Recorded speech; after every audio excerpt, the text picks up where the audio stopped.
কোনো এক বিশেষ কারণে আর মাত্র ২১ দিন পর পৃথিবী ধ্বংস হতে চলেছে, যার ফলে পুরো দুনিয়ার মানুষ নিজেদের জীবনের শেষ ইচ্ছেগুলো পূরণ করতে নেমে পড়ে। কিন্তু সেসব করতে গিয়ে মানুষ এমন সব অদ্ভুত কাণ্ড ঘটাতে থাকে যা দেখে তুমিও রীতিমতো অবাক হয়ে যাবে। ঠিক এভাবেই ডজ নামের এই লোকটাও নেমে পড়ে তার জীবনের শেষ ইচ্ছাগুলো পূরণ করার জন্য। তবে এখন প্রশ্ন হচ্ছে, কি সেই ইচ্ছে, আর অবশেষে পৃথিবী কি আদৌ ধ্বংসের হাত থেকে বেঁচেছিল? এই সব প্রশ্নের উত্তর দিতে আমি সামিয়া হাজির হয়ে গেলাম seeking a friend for the end of the world মুভির এক্সপ্লেনেশন নিয়ে। আজকের এই মুভিটা অনেক বেশি সুন্দর হতে চলেছে, তাই চলো আর কোনো কথা না বাড়িয়ে শুরু করা যাক আজকের মুভি এক্সপ্লেনেশন। মুভির শুরুতেই আমরা ডজ ও লিন্ডা নামের এক কাপলকে দেখতে পাই, যারা গাড়িতে বসে রেডিও শুনছিল। সেখানেই তারা এক ভয়ঙ্কর সংবাদ শুনতে পায়। সংবাদটি হলো, গত কিছুদিন আগেই প্রায় ৭০ মাইল বড় এক অ্যাস্ট্রয়েড পৃথিবীতে আঘাত করার জন্য এগিয়ে আসছিল, যেটাকে ধ্বংস করার জন্য নাসা একটা স্পেসশিপও পাঠায়। কিন্তু অবশেষে সেই স্পেসশিপটি অ্যাস্ট্রয়েডের আঘাতে ধ্বংস হয়ে যায়, যার ফলে পৃথিবীকে বাঁচানোর আর কোনোই উপায় অবশিষ্ট রইল না। অর্থাৎ আর মাত্র ২১ দিনের মধ্যেই পৃথিবী ধ্বংস হতে চলেছে। মানব জাতি ঠিক ডাইনোসরদের মতোই বিলীন হয়ে যাবে। আসলেই ভাবতেই কেমন লাগছে যে আর মাত্র ২১ দিন পরই সবাই পৃথিবী থেকে বিদায় নেবে। এই সংবাদ শুনে লিন্ডা প্রচন্ড হতাশ হয়ে পড়ে, কিন্তু দেখা যায় ডজ এতে মোটেও বিচলিত হয় না। এটা দেখে লিন্ডা প্রচন্ড রেগে যায় তার উপর, আর ফাইনালি সে ডজকে ছেড়ে দিয়ে আজীবনের জন্য চলে যায়, কারণ এমন বোরিং একজন মানুষের সাথে সে পৃথিবীর বাকি শেষ কয়টা দিন কোনোভাবেই কাটাতে চায় না। এরপর দেখা যায় দুনিয়ার সব মানুষরা ইতিমধ্যেই নিজেদের শখ পূরণে লেগে পড়েছে, আর এই শখগুলো ছিল খুবই পিকুলিয়ার। যেমন কেউ চাইছে এমন কাউকে অ্যাসাসিনেট করতে যারা পৃথিবী ধ্বংস হওয়ার আগেই মরতে চায়, আবার কেউ চাইছে নটি মিটিংস করতে। তবে এইসবের মাঝেও জজ কিন্তু একদমই স্বাভাবিক। সে তার রেগুলার জীবনযাপনই করতে থাকে, যেমন প্রতিদিন সে জিমে যায়। কিন্তু দেখা যায় সেখানে আর কেউই থাকে না, আর থাকবেই বা কেন, কেননা ২ দিন পরেই তো সবাই মারা যাবে। সেখান থেকে ডজ চলে যায় তার অফিসে। তবে রাস্তায় সে রোজকার তুলনায় আজ প্রচন্ড ট্রাফিক দেখতে পায়। আসলে পুরো শহরের মানুষ নিজেদের শেষ ইচ্ছে পূরণের জন্য শহর ছেড়ে চলে যাচ্ছিল। এদিকে অফিসে আসলেও সে দেখতে পায় সেখানে একদমই কম কর্মচারী এসেছে। ডজ একটি ইন্স্যুরেন্স কোম্পানিতে কাজ করত। এত বছর ধরে চাকরি করলেও সে কখনোই তার মনের মতো প্রমোশন পায়নি। তবে আজ তাদের বস মিটিং কল করে জানায় তাদের সবাইকে ফাইনালি প্রমোশন দেওয়া হচ্ছে। এখন এই কথা শুনে ডজ হাসবে না কাঁদবে ঠিক বুঝে উঠতে পারে না। এখন তোমরাই বলো, ২ দিন পরেই সব শেষ হতে চলেছে, সুতরাং এখন প্রমোশন পেলেই কি আর না পেলেই কি? আমি হলে তো সুন্দর মতো সবকিছু রেখে দিয়ে এখান থেকে আলবিদা হয়ে যেতাম। ডজ তার ডিপ্রেসড মন নিয়ে বাড়ির দিকে রওনা হয়। বাড়ি পৌঁছেই সে তার মেল বক্স ওপেন করে এটা দেখার জন্য যে কেউ তাকে চিঠি দিয়েছে কিনা, কিন্তু দেখা যায় বরাবরের মতোই তা খালি পড়ে আছে। তবে এরই মাঝে সে লক্ষ্য করে যে তার পাশের অ্যাপার্টমেন্ট থেকে প্যানি নামের একটা মেয়ে তার বয়ফ্রেন্ডের সাথে ঝগড়াঝাটি করছে। তাদের পার্সোনাল ম্যাটারে না জড়িয়ে সে তার রুমে প্রবেশ করে।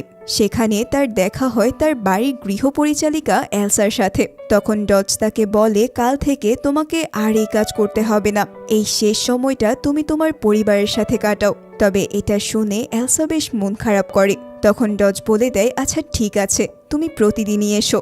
আসলে এলসা নামের এই মহিলাটি তার কাজকে খুবই ভালোবাসত।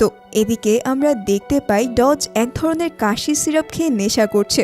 আসলে ডজ কোনো অ্যালকোহলিক ছিল না, তাই সে মাঝে মাঝেই এই কাশির সিরাপ খেয়েই মাতাল হতো। এরপর সে টিভিতে দেখতে পায় পুরো দেশের মোবাইল নেটওয়ার্ক অফ হয়ে গেছে, আর আমেরিকা থেকে শেষ প্লেনের ফ্লাইটটাও আজ অন্য দেশের উদ্দেশ্যে রওনা হয়ে গেছে। তার মানে এখন আর কেউ চাইলেও অন্য দেশের উদ্দেশ্যে বের হতে পারবে না। পরের দিন সকালে সে প্রতিদিনের মতোই অফিসের উদ্দেশ্যে রওনা হয়। তবে যাওয়ার পথেই তার সাথে একটা মর্মান্তিক ঘটনা ঘটে যায়। সে দেখতে পায় তার এক নেইবার ছাদ থেকে লাফিয়ে আত্মহত্যা করে নিয়েছে। এই দৃশ্য নিজের চোখের সামনে ঘটায় ডজ মানসিকভাবে অনেক ভেঙে পড়ে। আর মাত্র ১৪ দিন বাকি আছে পৃথিবী ধ্বংস হবার। তাই ডজ এবার দেখা করতে যায় তার এক কলিগ ডায়নার সাথে। ডায়না তাকে ইনভাইট করেছিল এন্ড অফ দ্য ওয়ার্ল্ড একটা পার্টির জন্য। সেখানে পৌঁছেই ডজ তাকে লিন্ডার ব্যাপারে সবকিছু খুলে বলে, যে সে তাকে কিছু না বলেই আচমকাই ছেড়ে চলে গেছে। এটা শুনে ডায়না তাকে বলে, ও তো আগে থেকেই তোমাকে মন থেকে ভালোবাসতো না, তাই সে চলে গেছে, তা নিয়ে তুমি আর মন খারাপ করো না। এসব কথার মাঝেই ডজের সাথে পরিচয় হয় ক্যারেন নামের একটি মেয়ের সাথে। ক্যারেন ডজের সাথে খুবই ফ্রেন্ডলিভাবে মিশতে চায়, কিন্তু ডজ আগে থেকে মেয়েদের সাথে কথা বলতে অনেক অস্বস্তিতে ভুগত। ক্যারেন দেখতে অনেক আবেদনময়ী ছিল, কিন্তু সেটাও ডজকে কাবু করতে পারে না। তবে ক্যারেন কিন্তু ঠিকই চেষ্টা করতে থাকে তাকে পটানোর জন্য। তবে ফাইনালি সেও ডজের সেলফ রেসপেক্টের কাছে হার মানে। ডিনার শেষ হলে সেখানে শুরু হয় আসল পার্টি। সবাই তাদের জীবনের শেষবারের মতো উল্লাস করে ডান্স করতে থাকে। কারো মনে কোনো সংকোচ নেই কোনো বাদবিচার। সেভাবেই সেই পার্টি চলে অনেক রাত ধরে। এদিকে ডজের এক বন্ধু তাকে জানায় এখানে যত মেয়েরা আছে সবাই তাদের বয়ফ্রেন্ডের সাথে ব্রেকআপ করে নিয়েছে নিজেদের শেষ সময়টা অন্য ছেলেদের সাথে পার করার জন্য। তাই তুমি চাইলে যে কারোর সাথেই যা কিছু করতে পারো। কিন্তু ডজ জানায় যে এসব কিছুতে তার কোনো ইন্টারেস্ট নেই। তবে তার বন্ধুর কথা মতোই দেখা যায় ডজের খুব ভালো বন্ধু ডায়নাও তার হাজবেন্ডকে ছেড়ে তার সাথে রোম্যান্স করতে আসছে। এখন এমন কাণ্ড দেখে ডজ যে কি করবে তা সে ভেবেই পায় না। তাই সে দেয়াল টপকে কোনো মতে নিজেকে বাঁচিয়ে নেয়। সেখান থেকে বাড়ি ফিরে ডজ তার সেই কাশি সিরাপ খেয়ে মাতাল হয়। এরপর সে নিজের পুরনো সব স্মৃতিগুলো নিয়ে বসে পড়ে। সেখানেই ডজ তার স্কুল জীবনের প্রেমিকা অলিভিয়ার ছবি দেখতে পায়, যাকে সে প্রচণ্ড ভালোবাসত। কিন্তু ভাগ্যের নির্মম পরিহাসে তাদের মধ্যে সেই প্রণয় আর হয়ে ওঠে না। এখানেই আমরা দেখতে পাই ডজ খুবই ভালো হারমোনিকা বাজাতে পারত। সে যখনই অনেক ডিপ্রেস থাকে তখন তার প্রিয় হারমোনিকা বাজিয়ে নিজেকে রিল্যাক্স করে। তবে ঠিক সেই সময় সে দেখতে পায় তার ওই প্রতিবেশী মেয়ে প্যানি বাহিরে বসে বসে অঝরে কান্না করছে। এটা দেখে ডজ তাকে ভিতরে নিয়ে এলে প্যানি জানায় অনেকদিন আগে সে তার বয়ফ্রেন্ডের জন্যই তার পরিবারকে ছেড়ে এসেছিল। তবে এখন সে ঠিকই বুঝতে পারছে সে আসলে কত বড় ভুল করেছে। ছেলেটি তাকে একদমই কেয়ার করে না, আর না শান্তিতে থাকতে দেয়। তাই এখন সে তার বাবা মায়ের সাথে শেষ সময়টুকু পার করার জন্য লন্ডন যেতে চাইছিল। কিন্তু ইতিমধ্যেই সকল ফ্লাইট শাটডাউন হওয়ার কারণে তার পরিবারের সাথে দেখা করার শেষ আশাটুকুও বাকি রইল না। এখন এমন পরিস্থিতিতে ডজ তাকে কিছুটা শান্ত করে এবং নিজের বানানো সেই ফর্মুলার সিরাপ প্যানিকেও দেয় তার ডিপ্রেশন কমানোর জন্য। ডজের সাথে তখন প্যানির বেশ ভালো একটা সময় কাটে। তারা বিভিন্ন বিষয় নিয়ে কথা বলা শুরু করে। এভাবেই টিভি দেখতে দেখতে কখন যে প্যানি ঘুমিয়ে পড়ে তা সে টেরই পায় না। এদিকে সকাল হলে ডজের গৃহপরিচালিকা এলসা এসে তার সামনে প্রচণ্ড শব্দ করে কাজ করতে থাকে। কিন্তু ডজ খেয়াল করে যে এত শব্দেও প্যানির যেন কোনো হুঁশই নেই। এটা দেখে ডজ বেশ ঘাবড়ে যায়। তাই সে তার কাছে এসে চেক করতে থাকে যে প্যানি আবার মরে টরে গেল কিনা। তবে সে যখন নিজের হারমোনিকা বাজানো শুরু করে তখনই তার শব্দে প্যানির ঘুম ভেঙে যায়। আসলে প্যানির হাইপোমেনিয়া নামের এক রোগ রয়েছে, যেখানে সে একবার ঘুমিয়ে পড়লে তার ঘুম এতটাই ডিপ লেভেলে চলে যেত যে সেখান থেকে জাগ্রত হতে তার বেশ সময় লাগত। এরপর প্যানি তার রুমের দিকে রওনা হয়, আর ডজও তাকে এগিয়ে দিয়ে আসে। তবে এবার সে তার হাতে একগাদা চিঠি ধরিয়ে দিয়ে বলে, নাও, এই সব চিঠিগুলো তোমার। আসলে এতদিন ধরে পোস্টম্যান ভুলবশত ডজের সব চিঠিগুলো প্যানির মেল বক্সে দিয়ে আসছিল। এই কারণেই মূলত ডজ প্রতিদিন চেক করেও কোনো নতুন চিঠি খুঁজে পেত না। তবে আরও অবাক করা বিষয় হলো প্যানি আসলে জানতই না যে ডজ নামের তার কোনো প্রতিবেশী আছে। সে তো শুধু লিন্ডাকেই চিনত, আর ডজকে দেখে ভাবত যে সে হয়তো লিন্ডার কোনো টেম্পোরারি রুমমেট। কেননা সে লিন্ডাকে সব সময় অন্য একটা ছেলের সাথে খুবই রোম্যান্টিক সময় কাটাতে দেখেছে। ব্যাস, এই কথা শুনেই ডজের মাথায় যেন আকাশ ভেঙে পড়ে।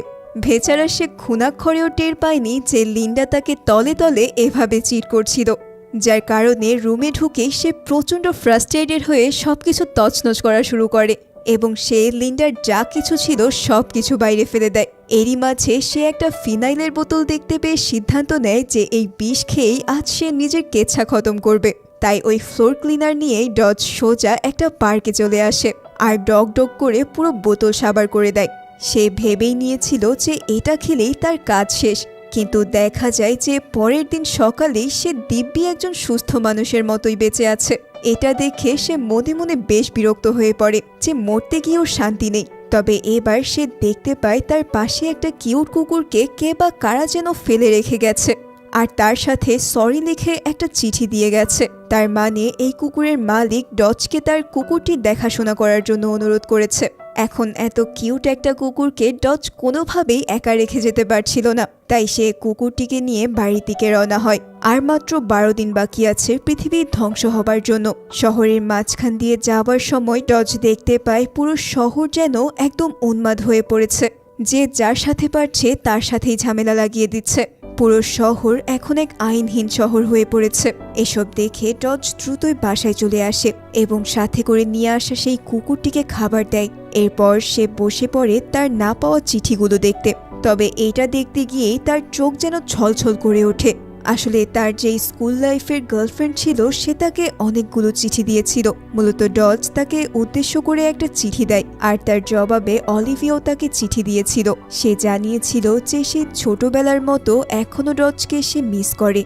তার ক্ষমতা থাকলে সে সত্যি ডজকে নিজের করে নিত, কিন্তু সেই চিঠি যেহেতু তার হাতে পৌঁছায়নি তাই ডজও তাকে আর কোনো চিঠি দেয় না। অন্যদিকে অলিভিয়া যখন ডজের কাছ থেকে কোনো উত্তর পায় না তখন সে অনেক কষ্ট পেয়ে আরেকটা চিঠি লিখে। সেখানে অলিভিয়া বলে যে সে বুঝতে পেরেছে যে ডজের তার প্রতি আর কোনো ইন্টারেস্ট নেই, তাই তার চেহারা সে আর কোনোদিনই দেখতে চায় না। ডজ যেন তাকে আজীবনের জন্য ভুলে যায়। এসব দেখতে পেয়ে ডজ ভেতর থেকে একদমই ভেঙে পড়ে। আজ যদি সে এই চিঠিগুলো সময় মতো পেত তাহলে হয়তো এই শেষ সময়টা সে তার সাথে ভালো করে পার করতে পারত।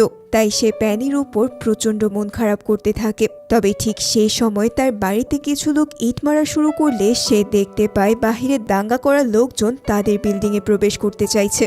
যেহেতু এখন আর আইন বলতে কিছুই নেই তাই ডজ তার কুকুরটিকে নিয়ে অন্য দরজা দিয়ে পালিয়ে যেতে শুরু করে। তবে বের হওয়ার সময় তার প্যানির কথা মনে পড়ে, তাই এই ঘটনা থেকে সে প্যানিকেও বাঁচাতে চায়। কথা মতোই সে প্যানির রুমে গিয়ে তাকে উঠাতে শুরু করে। ঠিক সে সময় রুমে প্যানির বয়ফ্রেন্ড ওয়েনও উপস্থিত ছিল। প্রথমে ওয়েন ভাবছিল যে প্যানি হয়তো এই ছেলের সাথে প্রেম করে তাকে চিট করেছে, কিন্তু প্যানির ঘুম ভাঙলে সে তাকে জানায় এমন কিছুই না। এরপর তারা তিনজন মিলে ওই বিল্ডিং ছেড়ে পালাতে শুরু করে। তারা সবাই মিলে যখন নিজেদের গাড়ি খুঁজছিল পালিয়ে যাওয়ার জন্য তখন দেখা যায় প্যানির বয়ফ্রেন্ড প্যানিকে শিল্ড বানিয়ে গুলির হাত থেকে বাঁচতে চাইছে। মানে গার্লফ্রেন্ড মরে গেলে যাক, নিজের জীবন আগে। এটা দেখে তো ডজের মাথা বেশ খারাপ হয়ে যায়। এরই মধ্যে তারা একটা গাড়ি পেয়ে গেলে সবাই সেটাই উঠে বসে। তবে এর মাঝেও ওয়েন প্যানির সাথে খারাপ ব্যবহার করেই যাচ্ছিল। অন্যদিকে প্যানি কোনোভাবেই গাড়িটিকে বের করতে পারছিল না। তখন ডজ তাকে মোটিভেট করার জন্য বলে, আমি একজন প্রাইভেট পাইলটকে চিনি যে তোমাকে লন্ডনে পৌঁছে দিতে পারবে। এই কথা শুনে প্যানি বেশ মোটিভেট হয়ে ঠিকই গাড়িটিকে বের করতে সক্ষম হয়। তবে এতক্ষণ ধরে অপমান আর পেইন দেওয়ার কারণে সে ফাইনালি ওয়েনকে রেখেই ডজের সাথে ওই স্থান ত্যাগ করে, যেটা দেখে আমার বেশ ভালোই লাগে।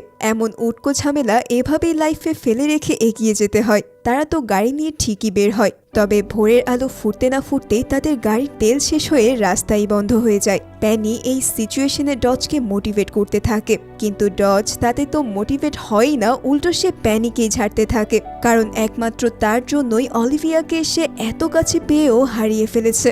যদি সময় মতো অলিভিয়ার চিঠি সে পেয়ে যেত তাহলে হয়তো এই অন্তিম সময়টা তার অনেক ভালো কাটত। এসব কথা শুনে প্যানির মনটাও অনেক খারাপ হয়ে যায়। তাই সে নিজের ভুলের মাসুল দেওয়ার জন্য ডজকে কথা দেয় যে সে অবশ্যই অলিভিয়াকে খুঁজতে ডজকে সাহায্য করবে। এই কথা বলেই প্যানি লিফটের জন্য রাস্তায় সিগন্যাল দিতে থাকে। আর ভাগ্যবশত কিছুক্ষণের মধ্যেই একটি গাড়ি তাদের লিফট দিতে রাজি হলে তারা দুজনেই সেটাই উঠে পড়ে। এই গাড়িটির মালিক ছিল গ্ল্যান। তার সাথে প্যানির বেশ ভাব হয়, তবে ডজের কাছে তার কথাবার্তা ও হাবভাব কেমন যেন লাগতে থাকে। এর উপর ডজ তার গাড়িতে কিছু মাটি খোঁড়ার টুলস দেখতে পেয়ে তার সন্দেহ এবার ভয়ে পরিণত হয়। ডজ ভাবতে থাকে নিশ্চয়ই এই ব্যাটার কোনো কুমতলব আছে, কারণ পৃথিবী শেষ হয়ে যাওয়ার শোকে সবাই যা শুরু করেছে তাতে এই লোক যদি তাদের মেরে মাটিতে পুঁতে রাখে তাহলেও অবাক হওয়ার কিছুই থাকবে না। তবে এবার সেখানে এমন এক আকস্মিক ঘটনা ঘটে যায় যার জন্য আমি মোটেও প্রস্তুত ছিলাম না। এক স্নাইপারের বুলেট এসে সেই গ্ল্যান নামের লোকটির ঘাড়ে এফোর করে দেয়। আসলে এই লোকটা একজন স্নাইপারকে ভাড়া করেছিল তাকে আচমকাভাবে হত্যা করার জন্য, কারণ সে চাইছিল না পৃথিবীর ধ্বংস হওয়া পর্যন্ত বেঁচে থাকতে। আর তার গাড়ির পেছনে মাটি খোঁড়ার যে টুলস আছে সেটা ছিল তার নিজেরই কবর খোঁড়ার জন্য। এসব জানতে পেরে ডজ ও প্যানি ঠিকই গ্ল্যানের জন্য কবর খোঁড়া শুরু করে। আর ফাইনালি তাকে চিরনিদ্রায় শুইয়ে দেয়। ভাবতে পারছো পৃথিবীর ধ্বংসের কথা শুনে সবার মনের অবস্থা ঠিক কেমন হয়ে আছে। এরপর দুজনে ওই লোকটার ট্রাক নিয়ে বেরিয়ে পড়ে অলিভিয়ার উদ্দেশ্যে। পথিমধ্যে তারা একটা রোড সাইড রেস্টুরেন্ট দেখতে পেয়ে সেখানে এন্ট্রি নেয়। তবে এই রেস্টুরেন্টে ঢুকে তাদের চোখ যেন পুরোই ছানা বড়া হয়ে যায়, কেননা সেখানে সেই সময় খুবই আমেজের ভাইব চলছিল। সবাই একদম চিল মাস্তি করতে ব্যস্ত ছিল। তারা দুজনেই সেখানে গিয়ে বেশ ভালো বোধ করে। ওয়েটারও খুশি মনে তাদের জন্য ভালো ভালো খাবার পরিবেশন করা শুরু করে। সেই সময়টায় ডজ তার লাইফের অনেক কথাই শেয়ার করে প্যানির সাথে। প্যানিও তার কথা শেয়ার করলে দুজনেই অল্প সময়ের মধ্যেই একে অপরের অনেক বিশ্বস্ত হয়ে পড়ে। এরই মাঝে প্যানি জানতে পারে যে আজ ডজের জন্মদিন, তাই সেই জন্মদিনকে আরো মেমোরেবল করার জন্য সেখানকার মালিক একটা কেক নিয়ে এসে অত্যন্ত ধুমধামের সাথে তার জন্মদিনও পালন করে। ঠিক এমনই এক সুন্দর সময় কাটিয়ে তারা দুজনে বাহিরে এসে পড়ে এবং ফাইনালি ডজ ও লিন্ডা একে অপরের সাথে নিজেদের ভালোবাসায় মগ্ন হয়ে যায়। তবে এসব কিছু শেষে ডজ অবশ্য গিল্টি ফিল করতে থাকে, কারণ বয়সে প্যানি ডজের অনেক ছোট ছিল। কিন্তু প্যানি তখন জানায় সে একজন অ্যাডাল্ট, তাই নিজের ইচ্ছায় সে যা ইচ্ছা করতে পারবে। তবে এর মাঝে এই পুলিশ এসে তাদের গাড়িতে রেড দেয়, আর সেই পুলিশ অফিসার এক প্রকার বিনা কারণে তাদের উপর চড়াও হয়ে একগাদা মামলা ঠুসে দিয়ে তাদের পুলিশ স্টেশনে নিয়ে যায়। এখানে বোঝাই যাচ্ছে যে যেভাবে পারছে সেভাবেই নিজেদের ইচ্ছা পূরণ করছে। তবে এই ঘটনায় তারা এখন কি করবে কিছুই বুঝে উঠতে পারছিল না। শেষমেশ বাকি কয়টা দিন তাদের জেলখানায় কাটাতে হবে এই ভেবে প্যানি একদমই ভেঙে পড়ে। সে কান্না করতে করতে ডজের কাছে ক্ষমা চায় যে সে তার ওয়াদা রক্ষা করতে পারেনি। সে ডজকে তার প্রিয় মানুষটির কাছে পৌঁছে দিতে ব্যর্থ হয়েছে। তবে এখানে ডজ তাকে বলে এতে তোমার কোনোই দোষ নেই, ভাগ্যে যদি লেখা থাকতো তাহলে অনেক আগেই হয়তো সে তাকে পেয়ে যেত। এই বলে ডজ তার প্রিয় হারমোনিকাটি বাজাতে শুরু করলে প্যানি শান্ত হয় আর সেখানেই ঘুমিয়ে পড়ে। এরপর সকাল হলেই নতুন পুলিশ অফিসার স্টেশনে আসে এবং তাদের কাছ থেকে সবকিছু শুনতে পেয়ে সে তাদের দুজনকেই মুক্ত করে দেয়, কারণ যেখানে দুদিন পর সব শেষ হয়ে যাবে সেখানে এদেরকে আটকে রাখার কোনো মানেই হয় না। অতঃপর প্যানি ডজকে তার আরেক এক্স বয়ফ্রেন্ডের বাড়িতে নিয়ে যায়, যার নাম ছিল স্পেক্ট। স্পেক্ট প্যানিকে দেখে অনেক খুশি হয়ে যায়, কারণ সে ভাবতে থাকে হয়তো এই শেষ সময়টা প্যানি তার সাথে কাটাতে এসেছে। এখানে আসার পর স্পেক্ট তার স্যাটেলাইট ফোনটা প্যানিকে দেয় তার বাবা মায়ের সাথে কথা বলার জন্য। প্যানি সেই ফোন পেয়ে তার বাবা মায়ের সাথে কথা বলার সময় কান্নায় ভেঙে পড়ে। প্যানি তাদেরকে জানায় হয়তো তোমাদের সাথে আমার আর দেখা হবে না। সে তার বাবা মায়ের কাছে পূর্ববর্তী সবকিছুর জন্যই ক্ষমা চায়, আর তারাও তাকে ক্ষমা করে দেয়। এভাবেই দেখা না হলেও এই সাময়িক কথাতেই প্যানির মনটা অনেক শান্ত হয়ে যায়। এবার স্পেক্ট বাকি দিনগুলো তার সাথে থাকার জন্য প্যানিকে অফার করে। এখানে স্পেক্টকে দেখেই বোঝা যাচ্ছিল যে সে এখনো প্যানিকে কতটা বেশি ভালোবাসে। এসব দেখে ডজ ভেবেছিল যে প্যানি হয়তো তার সাথে থেকে যাবে, কিন্তু সে তা না করে জানায় যে ডজকে সে কথা দিয়েছে তার প্রিয়তমার কাছে নিয়ে যাওয়ার জন্য, তাই তার সাথে সে থাকতে পারবে না। প্যানির এমন কথায় যদিও স্পেক্টের খারাপ লাগছিল, তবে তারপরেও সে তাদের একটি গাড়ি উপহার দিয়ে যেতে দেয়, কারণ তাদের সেই ট্রাকটি পুলিশ নিয়ে গিয়েছিল। প্যানিও স্পেক্টকে থ্যাংক ইউ বলে সেখান থেকে বিদায় নেয়। কিছুক্ষণ বাদেই ফাইনালি তারা দুজনেই পৌঁছে যায় অলিভিয়াদের পুরনো বাড়িতে। তবে ডজ সেখানে গিয়ে জানতে পারে যে বেশ কিছুদিন আগেই তারা এই বাড়ি ছেড়ে চলে গেছে। তাই তারা দুজনে ওই বাড়ির লক ভেঙে ভেতরে প্রবেশ করে আজকের রাতটা কাটানোর জন্য। পুরো বাড়িটাতে সবকিছুই ছিল, তাই প্যানি ফ্রিজ থেকে খাবার বের করে নিজেদের জন্য রান্না করা শুরু করে। এদিকে ডজ এক প্রকার নিরাশ হয়েই বাড়িতে খোঁজাখুঁজি শুরু করে। ঠিক সেই সময় সে একটি লেটার খুঁজে পায়, যেখানে ছিল অলিভিয়ার নতুন বাড়ির অ্যাড্রেস। এটা দেখেই ডজ সিদ্ধান্ত নেয় আগামীকাল সকালেই তারা অলিভিয়ার নতুন বাড়িতে চলে যাবে। ঠিক সেই প্ল্যান অনুসারে ফাইনালি সকালবেলা ডজ আর প্যানি পৌঁছে যায় অলিভিয়ার নতুন বাড়িতে। গাড়ি থেকে নেমেই ডজ খুবই এক্সাইটেড হয়ে অলিভিয়ার দরজার সামনে এসে দাঁড়ায়। তবে এখানে দাঁড়িয়ে সে যেন এক ঘোরের মধ্যে চলে যায়। কি একটা যেন চিন্তা করে সে আবারও গাড়িতে এসে বসে। এটা দেখেই প্যানি বেশ অবাক হয়ে বলে, তুমি এভাবে চলে কেন এলে? যার জন্য আমরা এত পথ পাড়ি দিয়ে আসলাম তার সাথে না থেকে তুমি কোথায় যাবে? জবাবে ডজ জানায় গত কয়েকদিন আগেও সে অলিভিয়ার জন্য যেই মায়া আর ভালোবাসা অনুভব করছিল সেটা এখন আর সে পাচ্ছে না। আর যেখানে কোনো অনুভূতি নেই সেখানে ফিরে যাওয়ার কোনো মানে হয় না। এই বলতে বলতে হঠাৎই তাদের গাড়িটি এক দুর্ঘটনার শিকার হয়। তবে সেই দুর্ঘটনা কাটিয়ে ডজ ও প্যানি নিজেদেরকে আবিষ্কার করে এক সুন্দর বিচে, যেখানে অনেক মানুষ একসাথে এসেছে ব্যাপটাইজ হওয়ার জন্য। অর্থাৎ একদম শেষ সময়ে তারা নিজেদের জীবন ঈশ্বরের কাছে সমর্পণ করছে। এরপর সেখানে থাকা সবাই একটা পিকনিকের আয়োজন করে, ফলে পুরো জায়গাটায় এক অন্যরকম আনন্দ আর উৎসব মুখর হয়ে ওঠে। এভাবে ডজ ও প্যানিও তাদের নিজেদের শেষ সময়টুকু খুব সুন্দরভাবে কাটাতে থাকে। সেই অনুষ্ঠান শেষ করে ডজ বলে, আমি ফাইনালি আরও একজনের সাথে মিট করতে চাই। এই বলে সে চলে আসে এক বৃদ্ধ মানুষের কাছে, যে ছিল তারই জন্মদাতা পিতা। আসলে ডজের বাবা ছিল একজন পাইলট, যার কাছে রয়েছে একটা প্রাইভেট প্লেন। ডজ সেখানে তার বাবার কাছে নিজের মনের কথাগুলো খুলে বলে। সে জানায় তার বাবা চলে যাবার পর তার লাইফটা কতটা কঠিন হয়ে গিয়েছিল। আসলে এখানে ডজের আসার প্রধান উদ্দেশ্য ছিল প্যানির লাইফের শেষ ইচ্ছেটাকে পূরণ করার। তাই সে তার বাবাকে অনুরোধ করে যেন সে প্যানিকে ইউকেতে পৌঁছে দেয়। তার বাবাও তাকে আশ্বাস দেয় যে সে প্যানিকে পৌঁছে দিতে সাহায্য করবে। তবে এখন এই ব্যাপারটা প্যানিকে জানালে সে রাজি হবে না। তাই ডজ তাকে হারমোনিকা শুনিয়ে গভীর ঘুমে আচ্ছন্ন করে দেয়। এরপর সেই ঘুমন্ত অবস্থাতে প্যানিকে প্লেনে বসিয়ে দেয় তার পরিবারের কাছে পাঠানোর জন্য। তবে বিদায় বেলায় ডজ ঠিকই তার কানের কাছে এসে বলে যে এই কয়েকদিনে তুমি হয়ে উঠেছ আমার সত্যিকারের ভালোবাসা, যাকেই হয়তোবা আমি সারা জীবন খুঁজে বেরিয়েছিলাম। এই বলেই সে প্যানিকে চিরতরে বিদায় দিয়ে দেয় এবং আবারও তার নিজের বাসায় ফিরে আসে। ঘরে ঢুকতেই সে তার সেই কাজের মহিলা এলসাকে দেখতে পায়, যে কিনা আজও কাজ করতে এসেছে, এবং সে যাওয়ার সময় প্রতিবারের মতোই বলে যায় পরের সপ্তাহে আবারও দেখা হবে, যদিও এর পরের সপ্তাহ আর কখনোই আসবে না। এই ব্যাপারটি আমাকে আসলেই নাড়া দিয়েছিল। যাই হোক, অতঃপর ডজ যখন টিভি খুলে তখনই সে এক শকিং নিউজ দেখতে পায়, যেখানে সেই সময় টিভিতে লাইভ টেলিকাস্ট হচ্ছিল।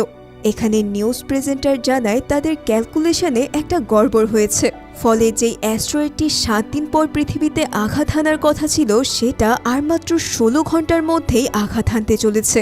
তার মানে তাদের হাতে আর মাত্র কয়েক ঘন্টা সময় বাকি আছে। সেই অ্যাঙ্কার আরও জানায় এটাই হতে চলেছে তাদের শেষ লাইভ টেলিকাস্ট। আর এই কথা বলতে গিয়ে সে নিজেও বেশ ইমোশনাল হয়ে পড়ে। সে বলে, আজকের শেষ দিনটা আমি আমার পরিবার এবং বাচ্চাদের সাথে কাটাতে চাই। এরপরই সেই লাইভ টেলিকাস্টও ফাইনালি ডিসকানেক্টেড হয়ে পড়ে। এসব শোনার পর ডজের কেন যেন কেবল প্যানির কথাই মনে পড়তে থাকে। সে প্যানিকে অনেক বেশি মিস করতে থাকে। তাই সে চলে যায় প্যানির বাসায়, আর সেখানে গিয়ে তার করা রেকর্ডিংগুলো মনোযোগ দিয়ে শুনতে থাকে। নিস্তব্ধ এই মুহূর্তে সে যেন মনে প্রাণে চাইছিল তার ভালোবাসার মানুষটি যদি অবশিষ্ট এই শেষ কয়েকটা ঘন্টা তার কাছে চলে আসতো, তাহলে হয়তো সে নিজের এই জীবনটিকে পরিপূর্ণ করতে পারত। এভাবেই সন্ধ্যা ঘনিয়ে আসে, আর আজ পুরো পৃথিবীর বিদ্যুৎও শেষবারের মতো চলে যায়। তবে তখনই হঠাৎ তার কলিং বেল বেজে ওঠে, আর দরজা খুলেই সে এই অন্ধকারাচ্ছন্ন সময়ের মধ্যেই আবিষ্কার করে দরজায় দাঁড়িয়ে আছে তার জীবনের শেষ ভালোবাসার মানুষটি। হ্যাঁ, প্যানি ফিরে এসেছিল। এটা দেখে ডজ যেন নিজের চোখকেই বিশ্বাস করতে পারছিল না। তারা দুজনেই একে অপরকে পরম ভালোবাসায় জড়িয়ে ধরে। প্যানি কান্না করতে করতে বলতে থাকে, তুমি কেন আমাকে না জানিয়ে তোমার থেকে দূরে সরিয়ে দিয়েছিলে? আমি আমার পরিবারকে চাই না, আমি শুধু চাই এই শেষ সময়টা কেবল তোমার সাথেই কাটাতে। এরপর দুজনে তাদের বিছানায় শুয়ে নিজেদের শেষ সময়টা অপলক দৃষ্টিতে একে অপরের দিকে তাকিয়ে থাকে। আর মাত্র কয়েক সেকেন্ড, এরপরই এক বিশাল আলোর ঝলকানিতে পুরো পৃথিবী হারিয়ে যায় চিরতরে। আর ঠিক এমনই এক ইমোশনাল এন্ডিংয়ের মধ্যে দিয়ে এই ভিন্ন ধর্মের মুভিটি এখানেই শেষ হয়ে যায়। আমি জানি তোমরাও হয়তো আমার মতো ভাবছিলে যে হয়তো এই সংবাদটি শেষ পর্যন্ত সত্যি হবে না, কিন্তু মুভির এই অপ্রিয় সত্যটাই এই মুভিটিকে আরও বেশি সুন্দর করে তুলেছে। তো আজকের ভিডিওটি কেমন লাগলো আমাকে অবশ্যই জানিয়ে দিও কিন্তু। আর হ্যাঁ, চ্যানেলটিকে সাবস্ক্রাইব করতে একদমই কার্পণ্যতা বোধ করো না। তাহলে আজকের ভিডিওটি এই পর্যন্তই। আশা করছি খুবই শীঘ্রই তোমাদের সাথে দেখা হবে নতুন কোনো ভিডিওতে। ততক্ষণ পর্যন্ত তোমরা সবাই অনেক বেশি ভালো থেকো। ধন্যবাদ সবাইকে।